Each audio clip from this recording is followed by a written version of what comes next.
एक महत्त्वाची अपडेट आहे। ठाणे जिल्ह्यात पडघ्याजवळच्या बोरिवलीमध्ये ईडी आणि एटीएसने छापे टाकलेले आहेत। काल रात्रभर ईडी आणि एटीएस कडून कुख्यात बोरिवली गावामध्ये छापे टाकण्यात आलेत। दहशतवादी कृत्यांसाठी अर्थपुरवठ्याच्या संशयावरून ही छापेमारी कारवाई करण्यात आली आहे। पडघ्याजवळच्या बोरिवली गावात रात्रभर अनेक घरांवरती ही छापेमारी करण्यात आलेली आहे।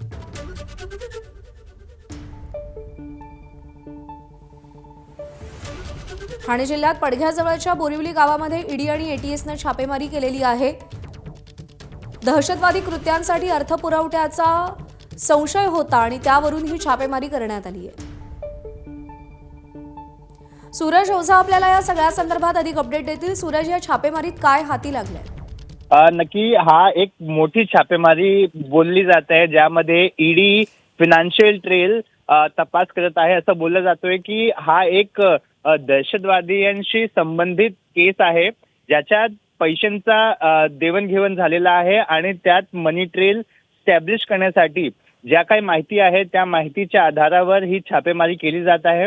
त्याचबरोबर महाराष्ट्र एटीएसलाही देखील या ऑपरेशनमध्ये सोबत घेण्यात आला आहे प्रोटेक्शनसाठी, आणि त्याचबरोबर त्या अँगलनेही देखील तपास वाढवण्यासाठी। तर ईडीची टीम आज सकाळपासूनच ठाणे जिल्ह्यामध्ये छापेमारी करत आहे। नेमका अजून काय काय डिटेल्स त्यांना मिळत आहे ते अधिकारी सांगत नाहीये। त्यांचं असं म्हणणं आहे की थोडा सिक्रेट ऑपरेशन आहे। तरी देखील एक कन्फर्मेशन मिळालेलं आहे की एटीएस त्याचबरोबर ईडी ची टीम ठाण्यात आहे आणि छापेमारी करत आहे। जी सूरज, धन्यवाद दिलेल्या माहितीसाठी।